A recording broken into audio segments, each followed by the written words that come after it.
La deuxième partie de cette édition, comme annoncé dans les titres, la commune de Kayi est l'une des localités les plus touchées par les difficultés d'accès à l'eau potable. Son forage dessert 16 villages environnants ainsi qu'une partie de la ville de Kaffrine. Mais l'eau, en plus d'être salée, est impropre à la consommation, ce qui impacte la santé des populations et perturbe leur quotidien.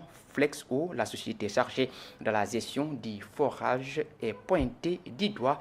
Fatou Sall pour le dossier du jour. La commune de Kayi, située à environ 5 km de Kaffrine, fait partie des localités particulièrement touchées par la crise de l'eau dans la région. Selon les habitants, les problèmes ont commencé après un changement de matériel au niveau de leur forage. J'ai commencé à gérer le forage depuis 2007 avec Asifor. L'eau était très propre. C'est le 22 mars 2022 que Flex'Eau a eu des problèmes d'eau. Ils ont mis une grosse pompe dans le forage. Ils ont augmenté les tuyaux jusqu'à 6, alors qu'on utilisait 3 tuyaux.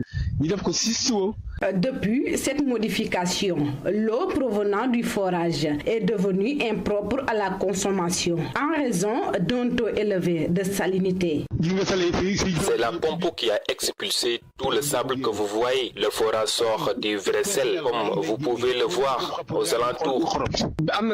Vert noirci qui est dedans. Vous avez vu le sable? Ça fait presque un camion. La dernière fois que nous avons nettoyé le forage, le tuyau était bouché. C'est lorsque nous l'avons ouvert que tout ce sable est sorti. C'est ce qui a détruit les joints des robinets. La population aussi utilisait cette eau malpropre.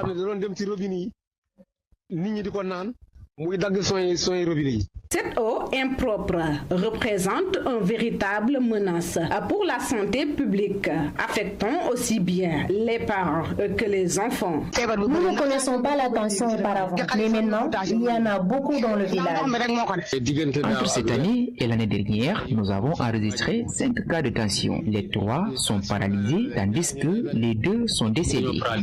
La situation impacte fortement la vie quotidienne, notamment celle des femmes, dont les activités sont aujourd'hui presque à l'arrêt. Nous voulons du développement économique, mais nous manquons d'eau et d'accès à la santé. Même nos périmètres maraîchers en souffrent. Si nous utilisons l'eau du forage pour l'arrosage, nous perdons nos plantations. Le bétail, pilier de l'économie locale pour de nombreuses familles, n'est pas épargné par cette crise. Cela fait plus de 10 ans depuis que cet abreuvoir a été construit. C'est moi qui le gère. Il y a presque 600 bœufs qui buvaient ici chaque jour. Mais à cause de l'eau salée, tout ce troupeau est parti. Il ne reste que quelques-uns.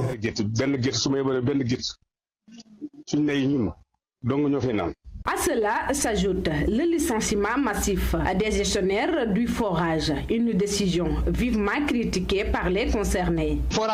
Ils ont licencié presque 100 conducteurs qui avaient des CDI. Personne n'ose partir au forage.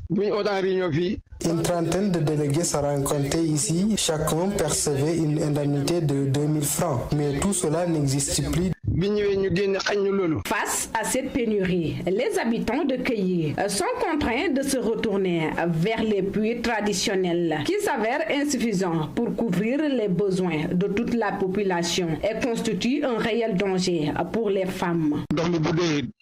Même si l'eau du puits est suffisante, il n'y a pas assez de moyens pour le faire sortir. Le puits fait environ 12 à 13 mètres de profondeur.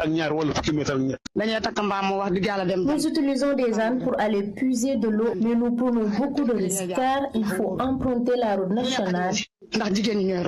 Interpellés sur la situation, les responsables de Flex'Eau et la société en charge de la gestion du forage refusent toujours de s'exprimer malgré de nombreuses sollicitations.